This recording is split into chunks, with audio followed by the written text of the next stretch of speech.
It started as a simple plan, a 6-foot wooden privacy fence to finally shield my backyard from wandering eyes.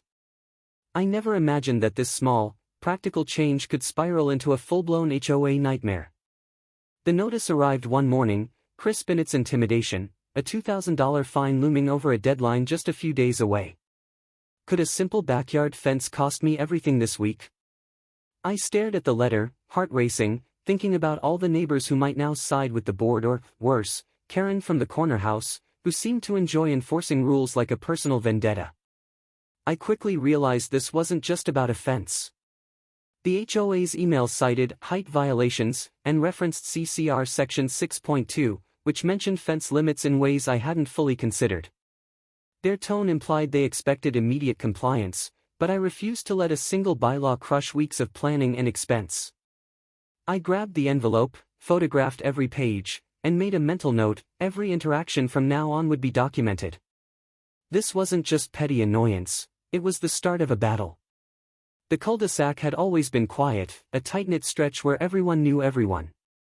But lately, tensions had been simmering, disputes over mailbox styles, street parking, and that one neighbor who painted her house neon green despite explicit guidelines.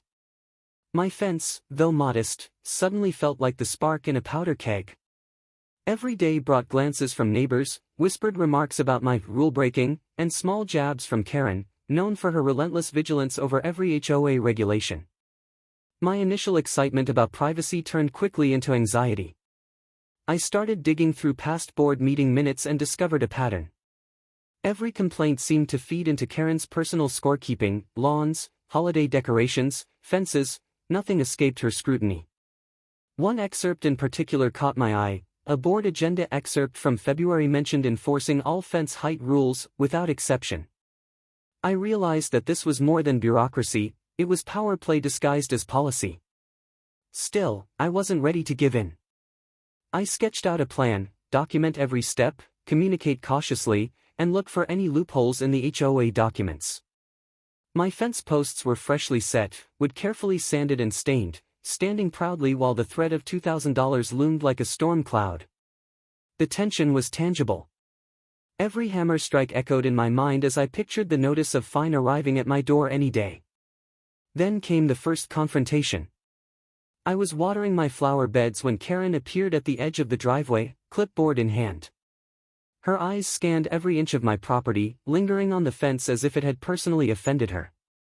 I held my breath, hoping she wouldn't have a new complaint ready. The wind rustled leaves as she muttered about board compliance and community standards. My pulse quickened.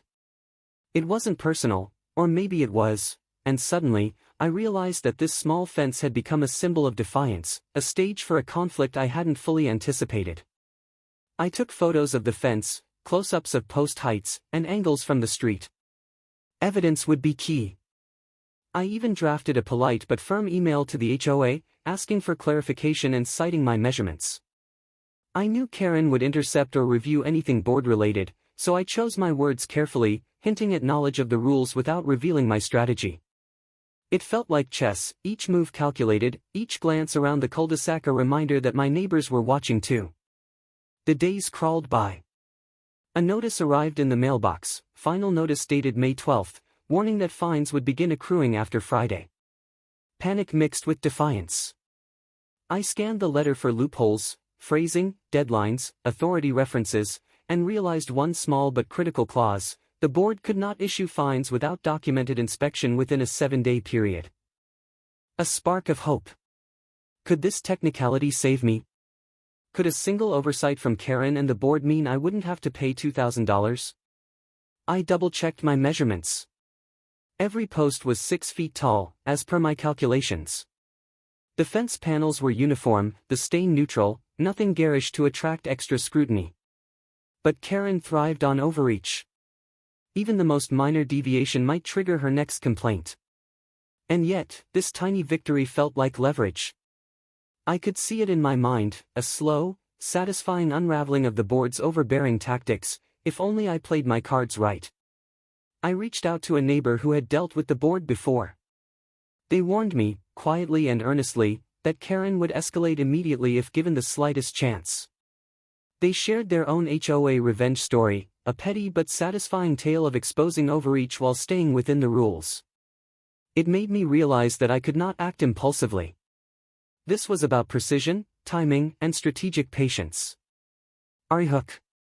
By midweek, tension reached a peak. The wind carried the faint sounds of board members walking along the street, clipboard taps audible over the hum of the Cul De Sac. Could the final inspection happen today? Could $2,000 vanish or double in a matter of hours? The uncertainty weighed heavily. Every neighbor's glance, every passing car, felt like a witness to a drama only I could control. It was petty. It was personal.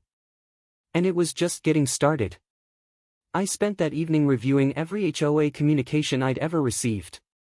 Each letter, each email, each casual mention of rules became a piece of evidence. The final notice dated May 12 now held new meaning. This document, once threatening, became a roadmap for potential action. I realized I had options. I could challenge compliance dates, reference prior board oversights, and leverage neighbors' quiet support. My fence, the simple 6-foot structure, had become more than privacy, it had become a symbol, a foothold in a game of HOA chess. HOA threatens $2,000 fine over new fence in Cul De Sac. Summary: the HOA claimed my 6-foot privacy fence violates height rules, risking a $2,000 fine for non-compliance by Friday. I scrambled to challenge their authority creatively while documenting board meetings and neighbors' reactions. The morning after reviewing the notices, I decided to take a closer look at the fence from every angle the HOA might use.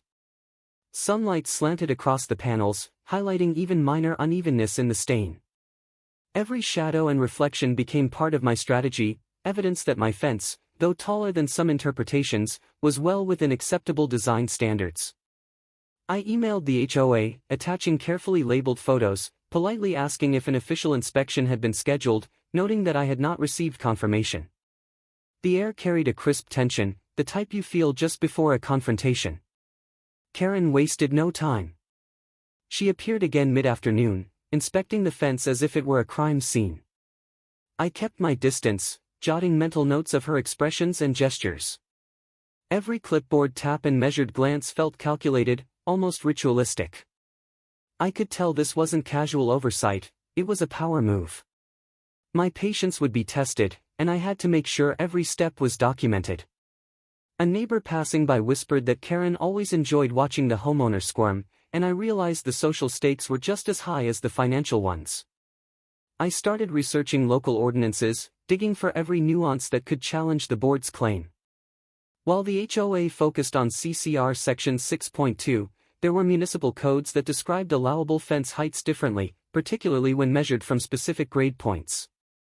Each finding felt like uncovering ammunition for a small but meaningful rebellion. I drafted notes, highlighted clauses, and considered how to present them without provoking unnecessary escalation. It was slow, meticulous work, but in this game, precision was everything. The board's response arrived late Tuesday, terse and formal.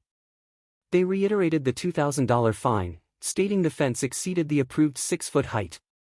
They demanded immediate compliance by Friday, attaching another notice with bolded text, "Final enforcement action pending." My stomach sank. The clock was ticking, and I had only a few days to maneuver. I reminded myself that this was exactly the type of petty tyranny the HOA was notorious for, and I began plotting my countermeasures carefully. I started documenting neighbor reactions more systematically. Some offered quiet support, nodding in sympathy, while others avoided me entirely, fearing Karen's scrutiny. I recorded my own measurements again, this time using multiple reference points, just in case the board attempted to discredit my evidence. My home office became a command center, binders with printed communications, photos arranged by date, and highlighted ordinances. Even small details, like board meeting excerpts from March discussing fence enforcement priorities, became weapons in the escalating drama. Hook. By Wednesday morning, the stakes intensified. The board hinted that liens could be placed if fines went unpaid, which could affect my ability to refinance or sell. Could a single backyard fence cost me long-term property rights? My pulse quickened, but instead of panic, a spark of determination flared. I knew the path to satisfaction would require more than passive compliance. I needed a subtle strategy that balanced legality with creative retaliation. I began plotting my next move, an official request for a certified inspection, citing procedural requirements from prior HOA meetings. By filing this request, I could buy time, ensuring that any further enforcement action might be delayed or contested. Every step had to be precise, though. One misstep could embolden Karen or the board to escalate. The tension was palpable, like walking a tightrope with $2,000 hanging over my head. By mid-afternoon, I received a small victory. The HOA responded, acknowledging my request for inspection and confirming a visit would occur within 3 days. The $2,000 fine was still looming, but the window for immediate action had narrowed.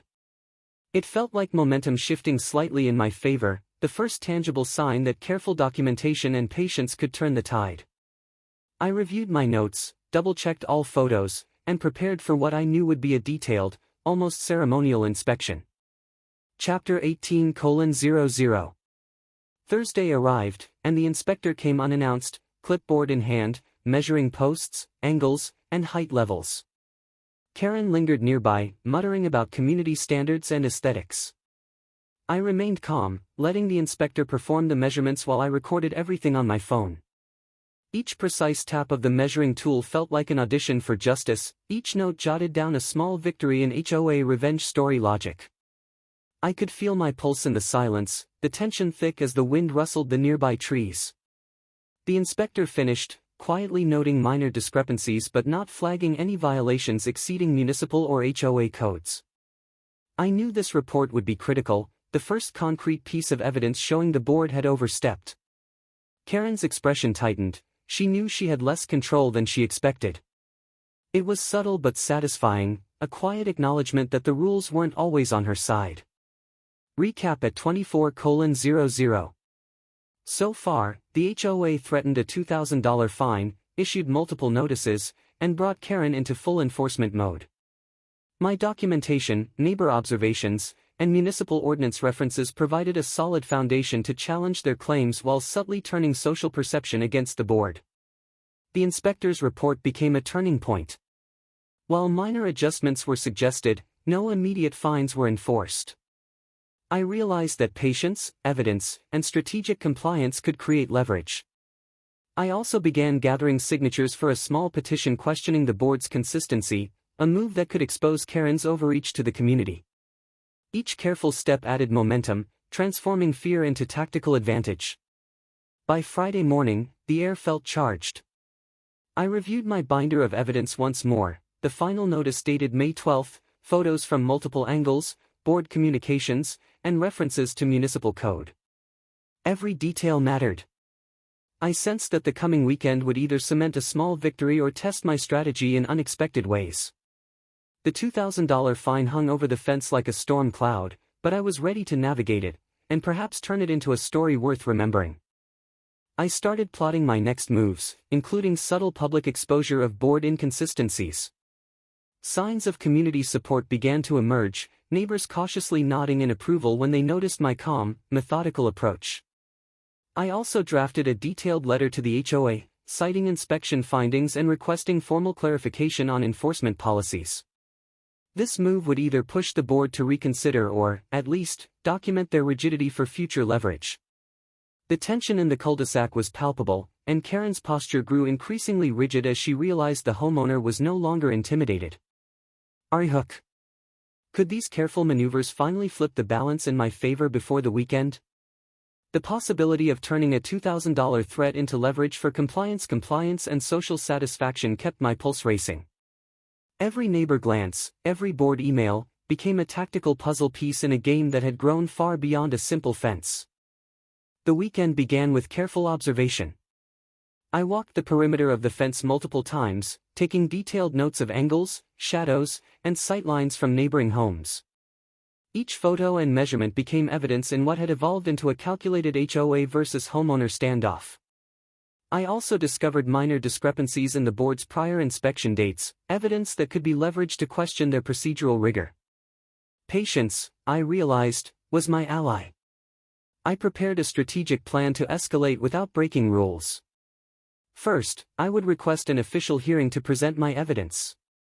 Then, I would quietly share copies of the inspection report with neighbors most affected by Karen's relentless oversight.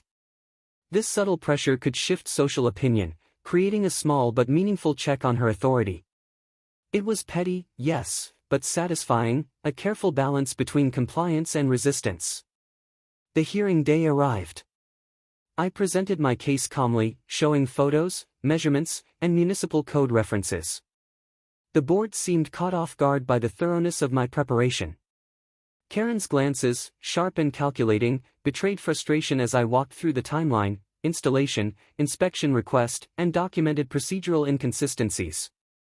Evidence props like the final notice dated May 12 and board agenda excerpts supported every point. I watched as the room shifted subtly in my favor. Neighbors whispered after the hearing, noting that the homeowner had clearly done their homework.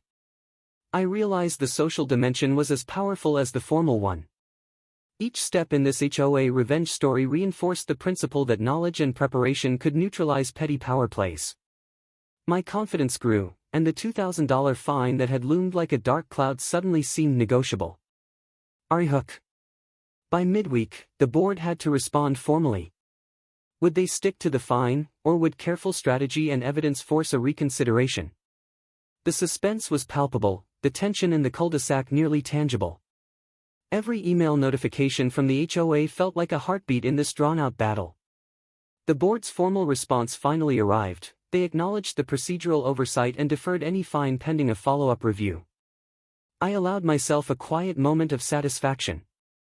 The careful documentation, municipal ordinance citations, and subtle community signaling had worked. Karen's expression during the follow-up inspection told the story in full: irritation, surprise, and recognition that her overreach had been checked. I didn't celebrate loudly.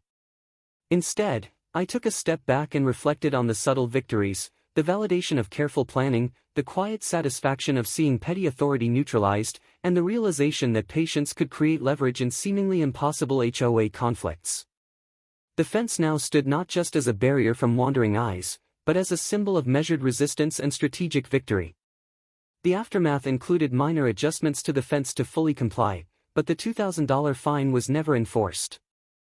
I shared evidence with the community newsletter, subtly highlighting procedural inconsistencies without naming anyone, ensuring neighbors recognized the board's overreach. The social balance in the Cul De Sac shifted slightly. Karen and a few board members now approached enforcement with more caution.